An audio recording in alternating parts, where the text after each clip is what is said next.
Abordado. Bienvenidos a Abordado, donde hablamos de todo. Yo soy Jorge López, así que siéntanse muy cómodos y espero que podamos aprender muchas cosas. Hoy vamos a tratar un tema particularmente muy interesante. O sea, me refiero interesante sobre todo porque es la analítica que vamos a tratar de realizar acerca de todas estas personas que con dificultades físicas o mentales o de cualquier otro tipo pudieron alcanzar el éxito. Esto me hace reflexionar mucho realmente en la importancia que tiene analizar sus vidas como ejemplo. Nosotros podemos decir que, bueno, no todos los seres humanos, pero los que tenemos las posibilidades plenas, físicas y mentales aptas para alcanzar el éxito o para avanzar en cualquier punto de la vida y no lo hacemos. Pero luego llegan estas personas que no tienen todas sus capacidades completas y logran marcar o dejar su huella en la historia y logran ser tan relevantes a través del tiempo. Entonces es algo que me hace pensar mucho en lo limitantes, porque hay que aceptar lo limitantes que muchas veces llegamos a ser cuando decidimos que no podemos hacer algo. Y es que básicamente podría uno pensar que no tienen las suficientes herramientas para escalar a través de la cima y poder llegar al éxito, pero lo hacen. Entonces pienso que son una gran fuente de inspiración para nosotros. Hay un video en donde yo hablo de las mentes más brillantes de la historia y ahí también menciono a Stephen Hawking. Si ustedes recuerdan, Stephen Hawking fue cuadrapléjico, pero con un gran cerebro, una gran mente. Así que, y también una mente muy brillante en la historia. Pero claro, de él no vamos a hablar hoy. Pero también ese personaje, pues, o esa persona, para mí, también es un gran ejemplo de superación a pesar de su gran discapacidad, porque él no tenía una discapacidad leve, sino una gran discapacidad. Bueno, y de los que vamos a hablar hoy en realidad son 4. Y aunque posiblemente ya hemos escuchado de algunos de ellos y de sus vidas, pues creo que igual vale la pena analizarlas y observar qué ejemplos podemos aprender de ellos o analizar sus vidas y ver realmente qué los motivó al éxito. Porque estas historias son muy buenas, la verdad. Son muy buenas. Así que espero se puedan quedar y puedan aprender conmigo todas estas historias interesantes. La primera persona es este hombre inspiró mucho la historia, sobre todo en la música. Un gran artista. Y me refiero a Ludwig van Beethoven. Pero le vamos a decir solamente Beethoven porque no me quiero enredar con todo este nombre acá tan largo. Y pues no es que mi pronunciación sea lo máximo. Beethoven nació el 16 de diciembre del año de 1770 en el Sacro Imperio Romano Germánico. El padre Beethoven pasó una infancia, si podemos decirlo de alguna manera, creo que Beethoven pasó una infancia bastante difícil. Eran años muy duros también. Su padre, que era director de una orquesta, pues, había quedado muy impresionado con el hecho de que Mozart diese conciertos a los 7 años. Así que cuando nació Beethoven, él también quería que, que Beethoven fuese brillante. Así que desde muy temprana edad le empezó a enseñar a tocar instrumentos. A veces lo hacía levantar de madrugada porque quería que fuese un niño prodigio. Y ya en algún momento pues empezó a dar conciertos a muy temprana edad también, siendo un prodigio de alguna manera. Pero no de la manera más sana, sino también pienso que con mucha presión. En ese punto, ¿no? Lo que sí hay que tener en cuenta es que eso de ser un gran artista o de poder crear piezas de música tan buenas es algo que se llevaba en la sangre, porque ella venía de generaciones. Su padre también era músico, era un director de orquesta, así que era un pro. Su abuelo también lo fue. Entonces, esto viene de herencia. Así que todo esto lo llevó a convertirse en lo que fue realmente. Porque genéticamente y también a través de lo que su padre le enseñó, pues aprendió muchísimo. Beethoven perdió a muy temprana edad su madre y pues su padre también se refugió en el alcohol. También murió. Así que Beethoven tuvo una infancia no tan fácil. Pienso que bastante dura. Pero él se enfocó en la música, comenzó a dar clases, trató de componer algunas piezas. En algún momento comenzó a ser visto como alguien que tenía un nivel musical muy alto. En 1782, cuando contaba con solo 11 años, Beethoven ya publicó su primera composición titulada Nueve variaciones sobre una marcha de Ernest Christoph Dessler. Así que ya aquí estamos hablando de que era literalmente un prodigio. A ver, con solamente 11 años y hacer eso, ya nos habla del nivel realmente que tenía. Quería ser un gran artista, quería ser un gran compositor, quería revolucionar realmente todo el arte de la música. Y pienso que sí lo logró. Beethoven tuvo una discapacidad muy particular. Y esto es lo más interesante de su historia. Y es en eso sobre todo que me quiero enfocar. Ya sabemos que era un prodigio, pero para esos años, cuando él empezó a componer, que dio clases y todas estas cosas, que no tuvo una infancia nada fácil, él pues tenía sus oídos plenos. Así que Beethoven no nació sordo. Él contrajo esa enfermedad a mediados de 1700, entre mediados de 1792 y 1800.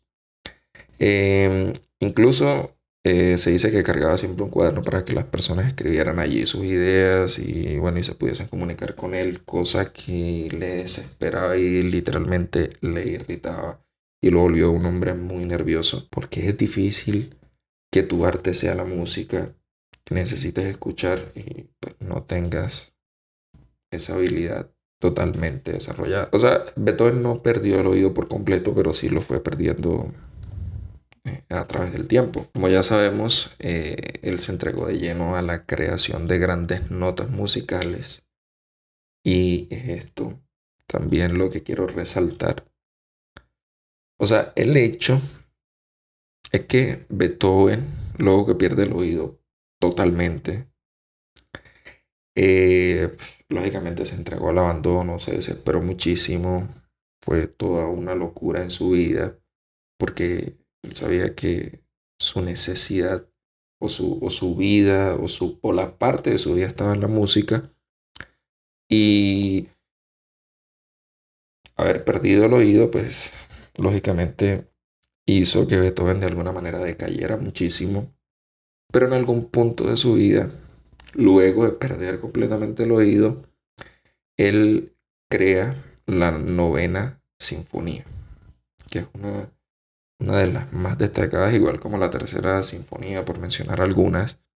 Pero esa novena en particular refleja el agradecimiento a Dios luego de que él había pensado en suicidarse, luego de que había pensado en quitarse la vida.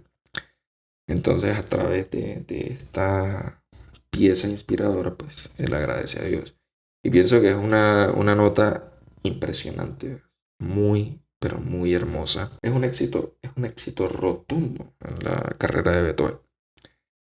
La sinfonía número 9, conocida también como coral, que fue compuesta alrededor de 1822 y 1824, casi al final de la carrera de Beethoven.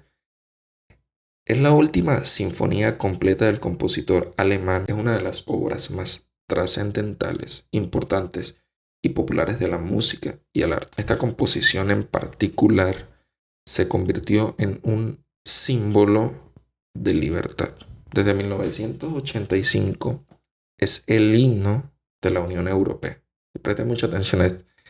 Es el himno de la Unión Europea. Y en 2001 la partitura original de la sinfonía se inscribió en el registro de la memoria del mundo a la UNESCO, donde forma parte, junto con otros sobresalientes monumentos, de la herencia espiritual de la humanidad.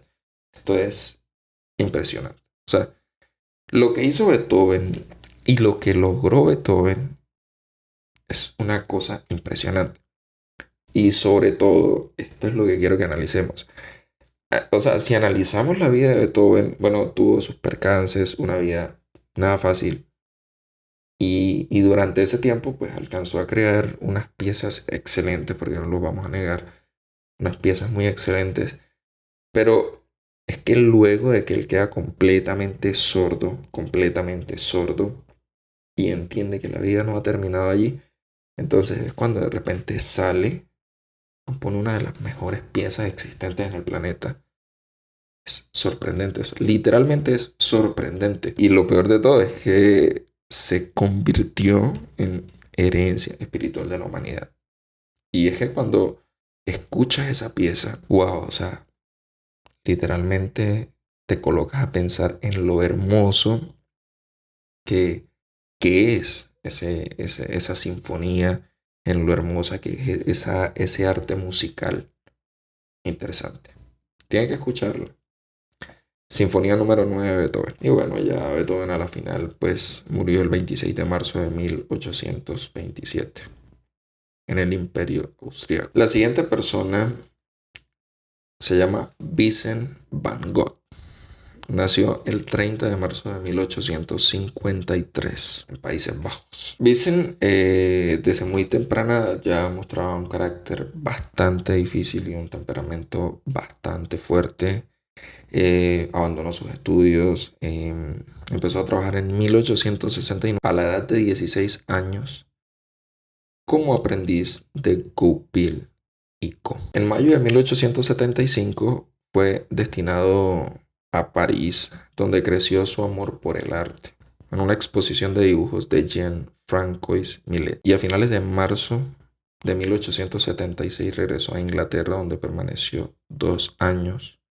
Y por aquel tiempo, pues agarró muchísimo entusiasmo a la lectura de la Biblia y también un libro en particular, La imitación de Cristo de Thomas de Kempis. Incluso en 1879, con un profundo fervor, también fue enviado como misionero a la región de Mons, a las minas de Orinage, en Bélgica. Y bueno, allí estuvo unos cuantos meses evangelizando toda esa cantidad de mineros y bueno, con una vida nada fácil en ese momento. Luego, en 1880, se estableció en Bruselas, donde hizo amistad con el pintor neerlandés Anton van Rampar. Esta gente tiene unos apellidos muy raros realmente. Tiene unos apellidos excesivamente raros.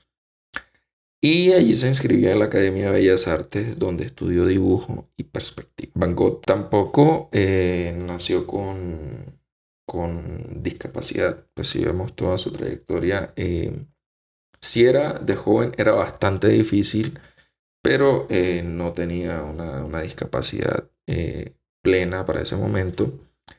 Pero sus estudios pues dicen que presentaba varios problemas psiquiátricos, trastorno de personalidad, trastorno bipolar con episodios de depresión e hipomanía, epilepsia y también esquizofrenia paranoica. Hay una obra en particular que se llama La Noche Estrellada y es una de las obras más famosas del mundo.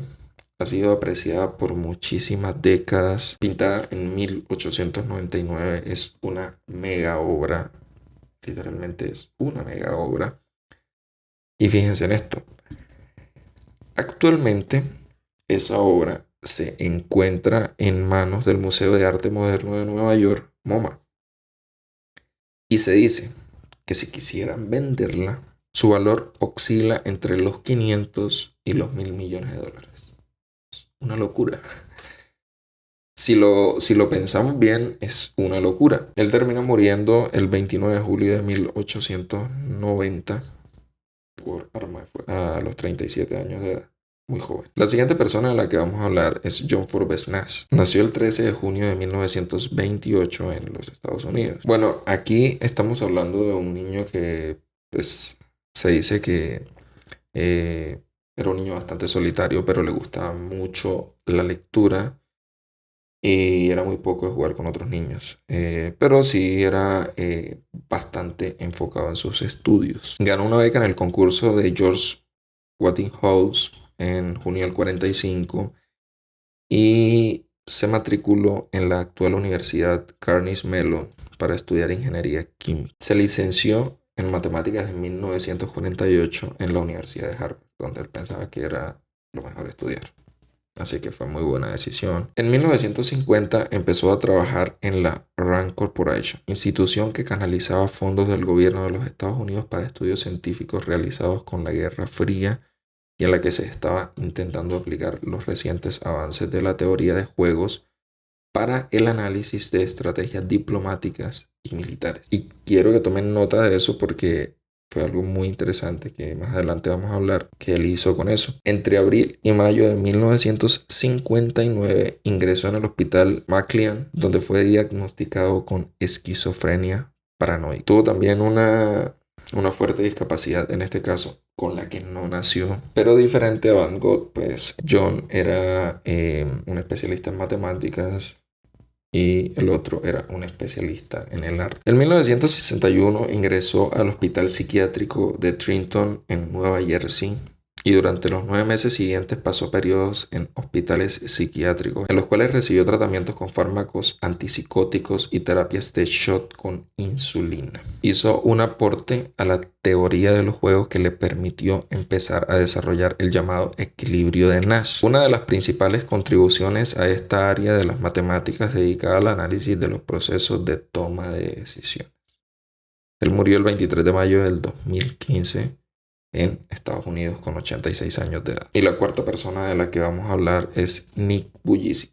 Nació el 4 de diciembre del año de 1982 en Australia, pero también tiene nacionalidad estadounidense. Nick tiene una vida bastante complicada, muy difícil, porque no tiene ninguna de sus extremidades. Lógicamente sufrió de mucho bullying en su infancia por carecer de sus brazos y piernas, lo cual no era nada fácil. A ver, no es nada fácil enfrentar una situación de esas, pero supo llevar muy bien y pienso que ha sabido sobresalir a pesar de toda esa dificultad y obtener un gran éxito. Aprendió a escribir utilizando ambos dedos de su pie izquierdo, así como un dispositivo especial que se desliza sobre el dedo gordo del pie y que usa para agarrar objetos. Aprendió a usar una computadora y a escribir textos a través del método de talón y punta, jugar a la pelota, peinarse, lavarse los dientes y el cabello, contestar el teléfono, bañarse, entre otras actividades, sin sus extremidades. Esto es muy impresionante. Sí nació sin ninguna extremidad y se convirtió en un exitoso predicador y motivador a nivel mundial. A lo largo de sus años ha escrito una cantidad de libros, pero uno muy bueno es Las manos y los pies de Cristo. Él es cristiano, lógicamente. Es un excelente motivador y wow, creo que cuando da charlas o cuando va a algún lugar del mundo, incluso hace llorar a las personas con sus motivaciones y sus enseñanzas y sus lecciones de vida. Y a eso precisamente es lo que me refiero. Estas personas tuvieron discapacidades, algunas mentales, otros pues con sus oídos y pues ni con sus extremidades. Pero a pesar de eso, no se detuvieron allí, no dijeron este es el límite, o sea, fueron más allá y pudieron alcanzar y pudieron escalar en la cima. Podemos escalar como nunca en la vida sin miedo. O sea, literalmente no tenemos por qué poseer miedo. Así que espero que pueda ser una gran enseñanza. Espero que podamos guardar todos estos ejemplos de vida y que nunca olvidemos la importancia que tiene que en nuestra vida no haya límites.